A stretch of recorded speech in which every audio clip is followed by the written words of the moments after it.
Today, we're going to be talking about 5 things that all wide receivers need to know about route running. So this first example here is going to be from Jamar Chase. In my eyes, this looks a lot like a fade route with a move called a vertical set. Some people were saying this looked a little bit more like a post and go, similar to like a slant and go. But either way, the same principle applies of selling the route, not just with your head and your shoulders, but with your hips. So let's say, for example, Chase is just doing this move called a vertical set. A vertical set is something that you would use only on a fade route, or if you're trying to make this DB think that we're running a fade route and then you run like a comeback. You could run like an out route off of it. Sometimes I've seen guys run like a post route off of this, but essentially what it is we're trying to give one hard cut to the inside with my inside foot to make this DB think that we're running a post, a dig, whatever, and then we slip to the outside. It sets us back up vertical, if you will. So anytime that you're doing a move off the line of scrimmage, mid route, top of the route, and you're facing a DB who's in man coverage, this DB is going to have eye discipline, especially if he's talented, right? And his eyes are going to be keyed in on our hips. So as a wide receiver, we could use that to our advantage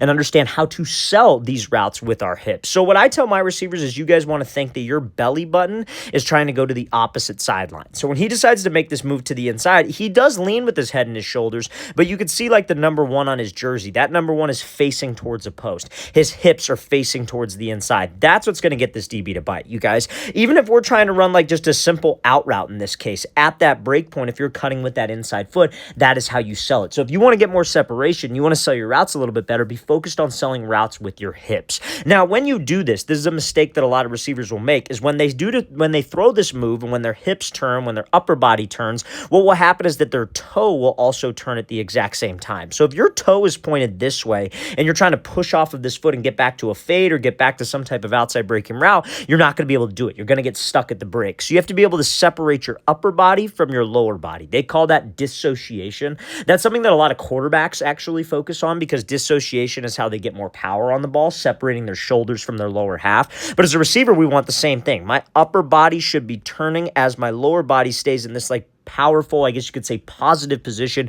with my toe forward, so I can not only sell it, but because my toe is forward, my shin angle is on that 45 degree to where I could push off of that middle arch of my foot and be able to accelerate and leave this DB. I don't want to just get separation. I want to keep separation. So this is a great example of Jamar Chase.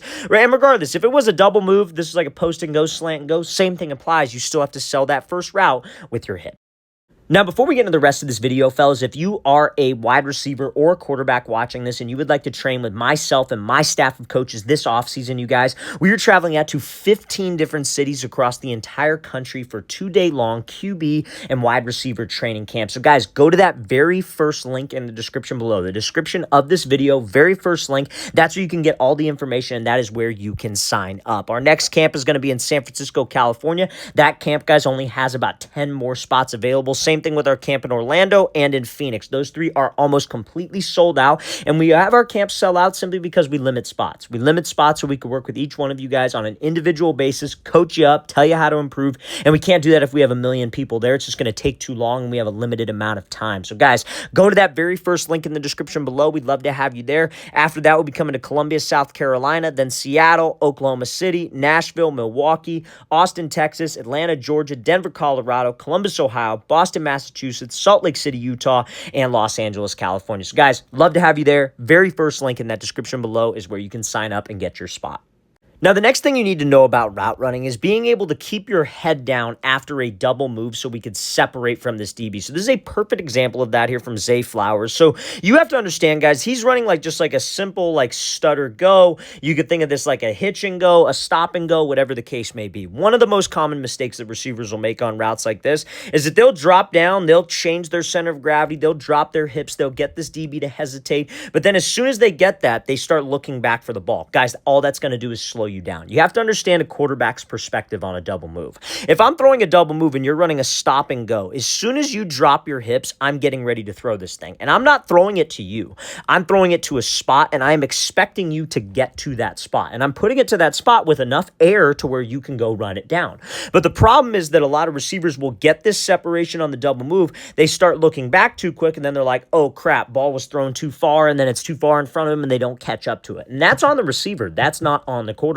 So Zay Flowers, in this example, he would have never caught up to this pass. If after he dropped his hips, he put his head down, he started pumping his arms, started trying to accelerate to win the race with the DB. every single route. There's selling vertical, there's the break, and then it's winning the race between you and the DB to the ball and where it's thrown. And on a double move, it's going to be put out there.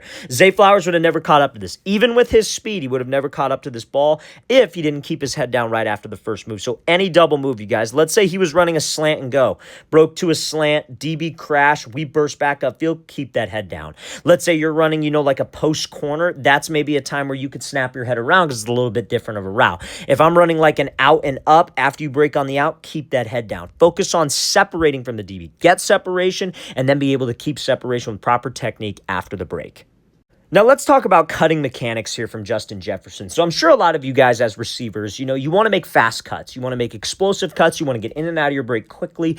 And one of the most important things when it comes down to making a fast cut is your foot strike, your foot placement. So many receivers cut incorrectly with their heel hitting the ground first. But this is a great example of Justin Jefferson running this like deep 10-yard out. And he gets out of the break extremely fast. It might actually be a 15-yard out. Let's watch this thing here. Yeah, it's a 15-yard, like 15 up to 20-yard out route, and he's able to get in and out of that break insanely fast and cut insanely explosive. So how's he able to do that? A lot of that has to do with just like natural explosiveness, right? And that's something a lot of receivers can work on, right? If you want to be a more explosive wide receiver, doing explosive movements in the gym is going to help you with that, like box jumps, Olympic lifts, anything that'll make you more explosive. Because a lot of times receivers, yes, you got to gain weight, especially if you're undersized. Yes, you want to put on muscle, so you have to do those like bodybuilding type exercises, but also training like an athlete's important. Doing a single leg box jump, doing any type of plyometric training, which is essentially jump training, and you're trying to be explosive, will translate to this type of stuff. But also to make an explosive cut, like I said, you need the right cut mechanics. So when Jefferson cuts here, you see how his whole foot is hitting the ground, right? But what's the first part of his foot that hits? It's the ball of the foot. The first part of his foot that hits is the ball of his foot. That is the fastest part of your foot. When you're running, like if you're trying to sprint as fast as you can, a lot of athletes that we've worked with in the past, a lot of times they run very, very flat-footed, where they're running and their heel almost hits the ground first, like their heel toe, almost like how you would walk in a sense, right? And that's going to slow you down. And when you cut, if you're moving at a high speed and your heel is the first thing to hit the ground, not only is that putting an immense amount of pressure on your knee, because you're going to feel like a jolt up your leg, and that's just wear and tear on those ligaments, on those joints in your knee, and that's how a lot of people hurt themselves and get some type of ACL injury, right? Or other type of injury in their knee. But if you cut on the ball of your foot, it takes the pressure off your knee, and what's going to happen is you can push and explode off of this. Remember in that example of Jamar Chase where he did that vertical set move, I told you guys to focus on keeping your toe forward so you could push off of that foot. But while you're pushing off that foot, you got to push off of that ball of the foot or middle arch of the foot. You can't push off of your heel. When guys cut on their heel, they take a bunch of extra steps and then they get out of the break, which gives the DB time to make a play. So guys, when we're trying to do this explosive cut, ball of the foot hits first, I push off of it, I rip my arms out so I could have an explosive and faster cut. I'm going to play this thing full speed from Justin Jefferson one more time. Again, guys, this is a 15-yard deep out route up to 20. That is very, very tough to do, but there are things that you could work on as a receiver that will allow you to make those types of cuts. Now, the next thing you have to know about route running is you have to be a great reactionary receiver. You have to be able to react on the fly. A lot of times as a receiver, when you're running routes, when you come up to the line, you have a plan of action, right? Okay, this DB is in head-up press coverage, right? Which means he's right in front of me. He's about I would say 2 to 3 yards off. Okay, cool. So this Jalen Waddle here is running like a 10-yard out. So ideally what we want to do in this situation is we want to close the space with this DB, give him some type of move to the inside, release to the outside, and then break to your out route, right? Because if I'm running an outside breaking route, I would love an outside release, especially versus head-up press. I have to take an outside release, or I would like to because it's the easiest way to do it. If that DB's inside leverage, we already know we're going to attack his leverage, release outside. If the DB's outside leverage, I'm going to attack his leverage. I'm probably not going to get an outside release because his whole goal being outside leverage is to not let me release outside and to force me to the inside, right? So that's when I would take an inside release. Now, when a DB's in head-up press and you close the space with him, a lot of times when DBs line up head up, they're trying to disguise what they are doing. He's trying to not let Jalen Waddle know what he's doing pre-snap to try to just throw him off of his route, to get him hesitating, if you will. So when we close the space with this DB, we're gathering info. If I close the space and he jumps to the outside, I want to be able to take the inside release. I want to be able to react on the fly. As a receiver, you're not necessarily thinking that. You're not like, okay, is he going to jump outside? Is he going to jump inside? What you're thinking is, I'm going to close the space and release outside. If he takes it away, cool. I can just react and release to the inside. You have to be able to play fast, you guys. So let's watch this thing full speed, then we'll break it down. So he closes the space. DB kind of shades to the outside, takes the inside release, cuts back underneath him, and is able to win on this out route. That's how you react, fellas. So again, comes off the ball, starts to close the space. His eyes are getting to this DB. He sees that DB's starting to shade to the outside. Okay, I'm probably not going to get this outside release. I'm just going to take the inside release, right? And then if we take an inside release on an outside breaking route, we're giving the quarterback room to throw us open. If he just forces the outside release, and who knows, he may even get it. This DB's going to get hands. My route stem is not going to be vertical. It's almost going to be at a 45 degree. And then when I break to my out route, I cut down the amount of space that my quarterback needs to be able to throw me open and be able to give me an accurate pass when I do that. So if he takes away the outside, if he shades outside leverage, takes away the outside release, cool. I'm going to take the inside release, no problem. And I'm either going to work to stack him and give him some type of fake inside and cut to the out, or if he's right on my hip, I'm going to do exactly what Waddle does, drop the hips and stay underneath him, because the quarterback would rather have room to lead you and separation than you forcing an outside release. DB's right on your hip, and you don't have room for him to lead you, especially on an outside breaking route. Now let's talk about hand technique off the line of scrimmage, fellas. This is something that's important. A lot of receivers overcomplicate versus a press coverage DB, how to use your hands and how to beat the hands of a DB. So it's all based on your release, right? So this receiver is going to be running a fade route. Quarterback throws it back shoulder. He does a nice turn with it and turns with the ball, makes a good catch.